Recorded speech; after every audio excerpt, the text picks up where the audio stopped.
こんにちは。今日はちょっとこれを開けて食べていきますなんかもうね、ちょっと今週というか先週いつだここ2週間ぐらいちょっと疲れちゃってなんか今日はもうね、美味しいものを食べながら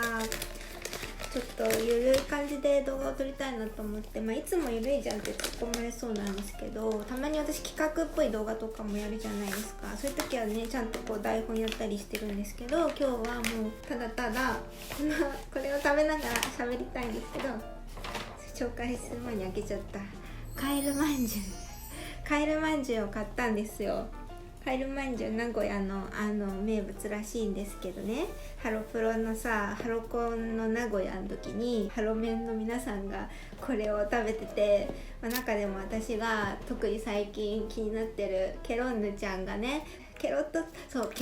ォを本当は買いたかったんですけど、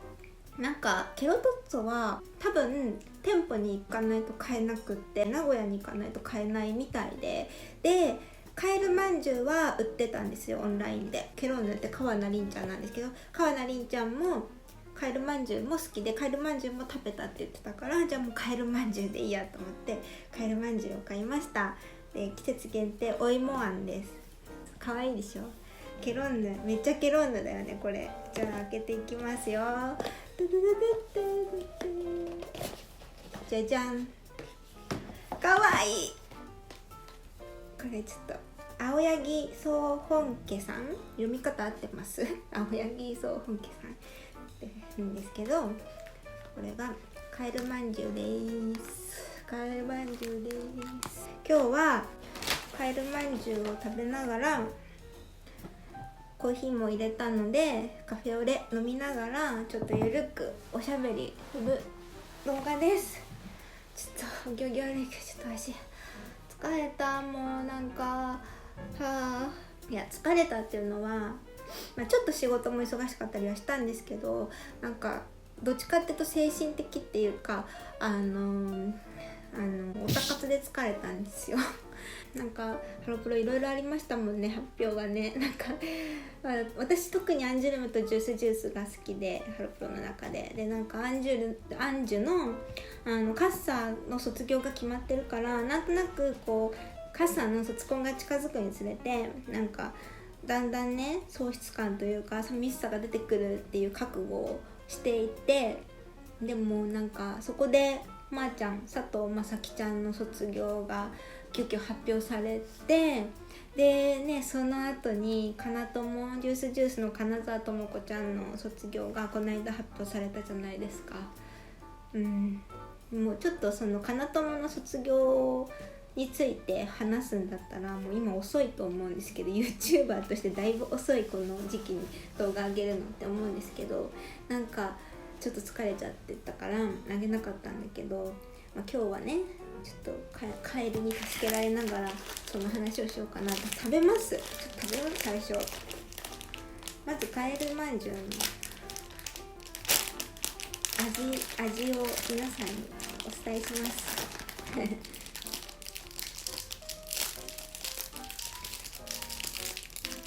なんかごめんなさい、話が前後するんですけど、ケロンヌも最近私大好きで何あの子めちゃくちゃ可愛いじゃないですか。私のアンジュの3人の新メンバーの中での推しは今んとこケロンヌなんですよ。ケロンヌ食べよう、そう可愛い、超可愛いんだけど、これケロンヌ推しじゃなくてもこれは可愛いわ。なんか顔が好きなの、まず顔も好きだし、性格のなんか素朴な可愛らしさというか、めっちゃ可愛いよね。とにかく可愛いよね。で、最近たけちゃんとケロンヌがなんか仲良しっていうかさ、たけちゃんがケロンヌのことさ気に入ってるのもなんか私はすごい微笑ましく見てるんですけどね。でも新メンバーみんないいよね。新メンバーっていうか、また新メンバー入るの覚えてます？皆さん、アンジュルムオーディションやってたのねえ、いつ発表されるんだろう。もう忘れてる人多い気がするんだけど、今それどころじゃないみたいな。でもね、新メンバー楽しみですよね。ずっと手にカエルを乗せててもあれなんで、いただきます。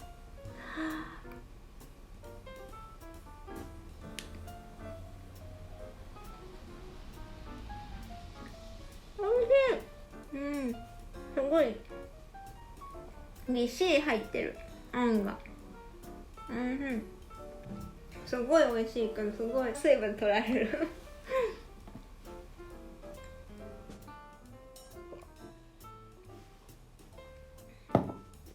失敗した。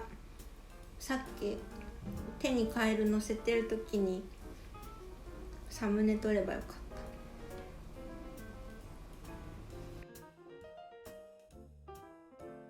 た。はい、ということでちょっと今日少しだけともこのことを話そうと思うんですけど、いやなんかその少し前からともこはお休みをしていたんですよね、活動を。でその理由が前から患ってる子宮内膜症の症状が悪化したというか、その症状がちょっと活動できる状態じゃなくて、体調面がということでお休みをしてまして、はい。で、知らない方もいると思うんですけど、ともこは何年も前にもうジュースがすごくツアーでとってもライブをめちゃくちゃやってた時期があって、その時に子宮内膜症を発症したことを公表して、その時お休みを結構したんですよ。舞台とかライブに立てないっていうことが結構あって、でそこからずっとその薬を飲んでるみたいなことをともこは前に言ってたと思うんですね。でそれが何年も前で、割と最近はそういう話がともこから出てこなかったので、割と皆さん安心してたんじゃないかなというか、私もたまにねともこの大丈夫かなっていうのは思ったんですよ。でそうこうしているうちに今年にともこが26歳になってハロプロ最年長になって、でもまだまだ続ける気が見えていたというか、ともこの発言とかからまだすぐにはこれ卒業じゃなさそうだなみたいなね、もうちょっとやりそうだなって思っていて、そんな矢先のちょっと体調の悪化でのお休みっていう形になったんですね。なんかもうその時点から私は結構心配で、もちろんみんな心配したと思うんですけど、子宮内膜症って、女性ならではの病気だったりするじゃないですか。だから割とファンの方、男性の方も多いし、女性の方でもその病気のことはあんまり知らないって方もたくさんいると思うんですよね。あんまり馴染みがないっていう方も全然いると思うんですけど、私はちょっと数年前ぐらいにその病気の疑いがあって、一回その時ちょっと体調を崩してたんでしょうね。で検査を受けたことがあるんですよ、子宮内膜症の。で結果的にその病気じゃなかったんですけど、何も問題なかったんですけど、その検査を受けたので、その時にやっぱり病院の先生と話したりとか、自分でもいろいろ調べたりしていたので、割と子宮内膜症のことについて少しは分かっているつもりなんですけど、とはいえ人それぞれなんですよね。どの病気でもそうですけど、結構人によって全然差があって、手術をする人も中にはいるし、でも薬を使う人が結構多いなとは思うんですけど、薬って言ってもいろんな薬があるんですよ。でその症状のレベルというか、どれくらいきついのかとかも全然人によって違うし、薬がどれぐらい効くかとかもやっぱりね、運じゃないけど人それぞれやっぱり全然違うわけですよね。でともこは、薬を飲んでいるっていうのを公表していたと思うんですね、ブログとかで。薬を飲んでいたからといってそれで絶対良くなるっていうわけでもないし、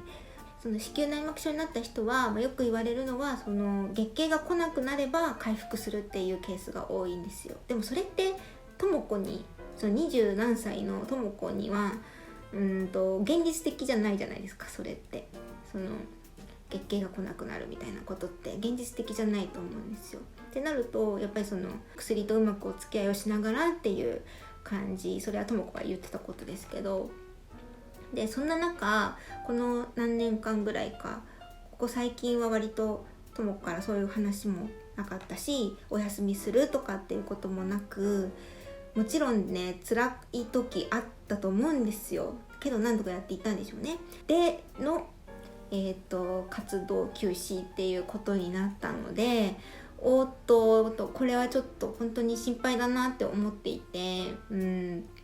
はい、なのでその休止してるね数週間か、ともこ大丈夫かなって思っていましたけど、ちょっと心配をね毎日してましたけど、いざ卒業が発表されて、来てしまったかと、だから予想してた人多いと思うんですよ。今回の体調を考えると卒業ってことになるかなって思ってた方は多いと思うんですけど、私も思ってましたけど、やっぱりね本人が卒業を望んでいなかったタイミングでの卒業にはなってしまったので、やっぱりそこに関しては残念だったし、普通に寂しいというかね、ジュースからともこがいなくなっちゃうのはもちろん寂しいっていう気持ちはありましたけど、でもやっぱりどっかで安心しましたね。なんかその子宮内膜症って病気が簡単に治るものではなくて、どこか無理して活動をしていかないといけないものってことなんですよ、要は。で今までも無理をしながらやってくれてたんですよ、ともこは。なんか無理をしながら活動してたってすごいさ、なんか大げさに聞こえるかもしれないし、もしかしたらともこ自身は無理をして活動してるっていう自覚はなかったかもしれないけど薬を飲みながら活動してるっていう時点でもうそれは無理をしてるんですよ。それでこの何年間かは大きい症状としてそれがたまたま出てこなかったんだと思うんですけど、幸運なことにね。でもここでやっぱり症状として出てきてしまったっていう時に、ここから先今までと同じく無理を続けて活動を続けるっていうのは絶対良くないと思うんですよね。だからお医者さんの判断とともこの判断とっていうことだと思うんですけど、ここで無理してちょっとでも活動時期を延ばそうとせずに、もうかなり早いすぐですけど11月の、24日かなの横ありを最後にっていう形にして卒業っていうことを決めたのはよかったって、ちょっとほっとした部分はあります。そうですね。卒業公演がちゃんと決まっているっていうのも良かったですし、だからさ、その横あり自体もさ、本来だったら誰の卒業もなくの横ありだったわけじゃないですか。結構それってね、考えたらすごいことで、ともこもなんかそこはラジオの中でちょっと強調してたように私は聞こえましたね。なんかともこの卒業が見えていて横ありが決まったわけではなくて、本当に全然卒業なんか予定していなかったところにその横ありでライブができることになってすごく嬉しかったって言ってて、だから結果的に卒業公演っていう形には横ありがなったんですけど、だから結果として良かったのかどうだったのかあれだけど、でも良かったと思いますね。やっぱりともこの卒業公演が横ありでできることになったっていうことは良かった卒業公演がこれでできないまま離脱してしまうとなると、本当にそれはすごく胸が痛くなっちゃうので、と言ってもまだ分かんないんですけど、ともこがその体調次第でね、そこに元気で横ありに立てるかどうかはともこ自身も分からないだろうし、もう本当にそれはもう神様に祈るしかないことですけど、でもきっとそれを今モチベーションにして頑張っていると思うので、ともこもどうにか元気でステージに立ってほしいって、もうそれだけですね。はい、ちょっと私はチケットを申し込んではあるので、もうあとは当たることを今は祈っていますね。でコロナ禍のライブだからまだ声はね出せないはずなんですよ。けど、マジックオブラブ私は絶対やってくれるだろうと思ってるんですけど、ともこといえばここだよともこのコールじゃないですか。なんかそのコールだけでもなんか聞かせてあげたいなって思いませんねなんかなんかこれベビーメタルのライブでやってたんですけど、コロナ禍で SE で観客の声を流してたんですよ。それすごいいい案だなと思ってて、なんか全部難しくても、例えばそのここだよともこの部分だけでも、例えば過去のライブからその観客の音声を取ってきて、それを会場で流すとかできないのかなとかあとはなんか他の人がどっかの何かのコメント欄で私は見たんですけど、その人はその推しのライブに行った時になんかあらかじめコールの部分を録音したのを事務所に送って、それを事務所が流してくれたりとか、あとはそれすらもこうやってもらえない場合はなんか携帯スマホに録音しておいて自分の声を、でその場面になったらそれを再生するみたいな、なんかそれちょっと難しそうというか、その、できれば事務所側が用意してくれた方が絶対スムーズにいくけどなとかは思ったりしましたけど、なんかでもそこまでしてもなんかなんか聞かせてあげたいみたいな気持ちちょっと私の中ではあるんですよね。皆さんどう思いますか難しいのかなやっぱり、なんかともこにやってあげるんだったら他のメンバーにもコールしてあげたいっていう気持ちはありますしね。でもその卒業は寂しいですけど、なんかそのともこのことを知れば知るほどすごくこう人間的にも